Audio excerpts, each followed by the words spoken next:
Malaysia ও Japan হতে যাচ্ছে আম রপ্তানির বড় বাজার। থাইল্যান্ডের তুলনায় বেশি মিষ্টি হওয়ায় পূর্ব এশিয়ায় প্রবাসীদের মাধ্যমে বাংলাদেশের আমের বড় বাজার সৃষ্টির সম্ভাবনা দেখছে আম উৎপাদনে জড়িতরা।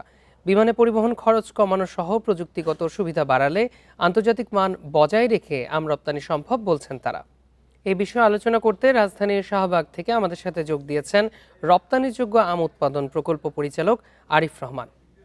জনাব আরিফ রহমান, আপনাকে স্বাগত আমাদের এই আলোচনায়। আমরা শুরুতেই খবরে যেমনটি দেখছিলাম, মালয়েশিয়া ও জাপান হতে যাচ্ছে আম রপ্তানির বড় বাজার। এই নতুন বাজার সৃষ্টিতে আপনারা কি করছেন? হ্যাঁ, ধন্যবাদ আমাকে আমন্ত্রণ জানানোর জন্য। আসলে আমাদের আম রপ্তানির অভিজ্ঞতা 36টা দেশে আছে। তো আমাদের কিছু বায়ো সিকিউরিটির অ্যাসপেক্টের কারণে আহ, ইতিপূর্বে জাপান এবং মালয়েশিয়াকে আমরা আম রপ্তানি করতে পারি না। তো আমাদের সাথে মালয়েশিয়া এবং জাপানের কথা চলছে। ইতিমধ্যে মালয়েশিয়ার জিওসি কমপ্লিট হয়েছেন, তারা আমাদের আম দেখে, আমাদের বায়োসিকিউরিটি দেখে তারা উচ্ছ্বাস প্রকাশ করেছেন। তো আমরা আমাদের সাথে সরকারি পর্যায়ে তাদের আলোচনা চলছে। অচিরেই এইটা ওপেন হবে বলে আমরা আশা করছি।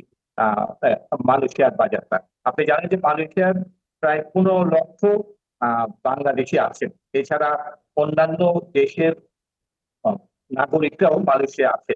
এই জন্য এটা একটা বড় বাজার। এই বাজারটা ধরার জন্য সরকার তৎপর আছে এবং আমরা আমাদের গুড কোয়ালিটি ম্যাঙ্গো গুলো মালয়েশিয়া দেওয়ার জন্য চেষ্টা করছি। আমরা আশা করছি খুব শীঘ্রই মালয়েশিয়া গভর্নমেন্ট থেকে অনুমতি আমরা পাবো সেখানে আম রপ্তানির। আমাদের মালয়েশিয়ার আমদানিকারকরা প্রস্তুত আছেন, আমাদের রপ্তানিকারকরা প্রস্তুত আছেন। এই সরকারি পর্যায়ে অনুমতিটা পেলেই আমরা তাদের বাজারটা ধরতে পারি। আর জাপানের ক্ষেত্রে ওনারা কিছু বায়ো সিকিউরিটির কিছু কোয়ারি করেছেন, সেই কোয়ারি গুলো ফুলফিল করার জন্য আমরা চেষ্টা করছি। আমরা চাচ্ছি যে অচিরেই জাপানের বাজারটা আমরা ধরতে পারবো।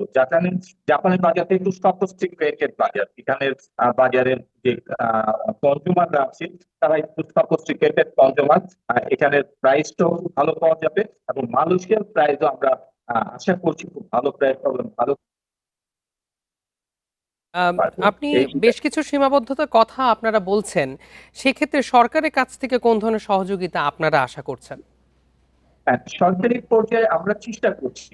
এখানে এক্সপোর্টার মূলত দুইটা সীমাবদ্ধতার কথা বলেছেন। একটা হলো মানে ভাড়াটা একটু বেশি, আর বিমানের স্পেসটা কম পাওয়া যায়। তো আমাদের মাননীয় কৃষিমন্ত্রী মহোদয় ইতিমধ্যেই বিমানমন্ত্রী সিভিল এভিয়েশনের সাথে কথা বলেছেন। সরকারি পর্যায়ে নেগোসিয়েশন গুলো চলছে। এগুলো মিনিমাইজ হয়ে গেলে আমাদের প্রচুর পরিমাণ আম রপ্তানি একটা সম্ভাবনা রয়েছে। জি, আমরা আরো দেখেছি যে আম রপ্তানির ক্ষেত্রে বড় বাধা কিন্তু প্রযুক্তি। এই আধুনিক যন্ত্রপাতি স্থাপনা আপনাদের কি ধরনের উদ্যোগ আপনারা গ্রহণ করছেন? প্রযুক্তির মধ্যে আপনার জাপান স্পেশালি তারা ব্যাপার ট্রিটমেন্ট করে আমটা নিতে চায়। আপনি আপনি জেনে খুশি হবেন, ইতিমধ্যে আমাদের কাঠগড়িতে ব্যাপারী ট্রিটমেন্ট প্ল্যান বসে গিয়েছে এবং জাপানিরা এটা ভিজিট করেছেন, তারাও এটাকে পছন্দ করেছেন। তারা আশা করছেন এই ব্যাপারী ট্রিটমেন্ট প্ল্যানের থেকে ট্রিটেড আমগুলো তারা নিতে পারবেন। জি, জনাব আরিফ রহমান, আপনাকে অসংখ্য ধন্যবাদ আমাদের এই আলোচনায় যুক্ত হওয়ার জন্য।